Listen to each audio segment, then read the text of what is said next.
अस्सलाम वालेकुम वरहमतुल्लाह।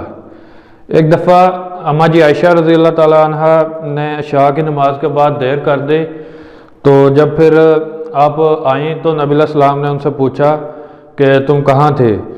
तो हज़रत आयशा रज़ी अल्लाह ताला अन्हा ने फरमाया कि मैं एक सहाबी की किरात सुन रही थी, आपके एक सहाबी की किरात सुन रही थी, और कहती हैं कि मैंने उस जैसी किरात और उस जैसी आवाज़ पहले कभी नहीं सुनी, ना उस तरह की किरात सुनी है और ना उस तरह की आवाज़ सुनी है। तो फिर नबी सलाम खड़े हुए और आपके साथ गए और जाके देखा, और उसकी किरात नबी सलाम ने भी सुनी उस सहाबी की। तो उसकी किरात सुनने के बाद नबी सलाम ने हज़रत आयशा रज़ी अल्लाह ताला अन्हा से फरमाया कि ये अबू हुज़ैफ़ा के आज़ाद करदा ग़ुलाम सालिम हैं, सालिम नाम था उसका, उनका जो किरात कर रहे थे।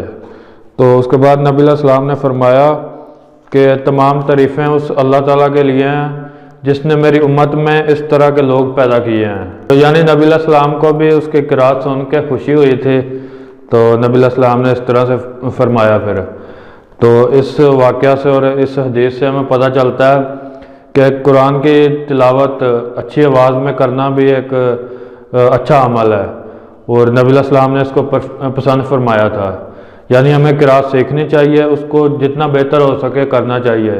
जिसकी आवाज़ अच्छी हो वो तो बहुत बेहतर है, और लेकिन फिर भी कोशिश करनी चाहिए, अच्छी तरह सीखना चाहिए।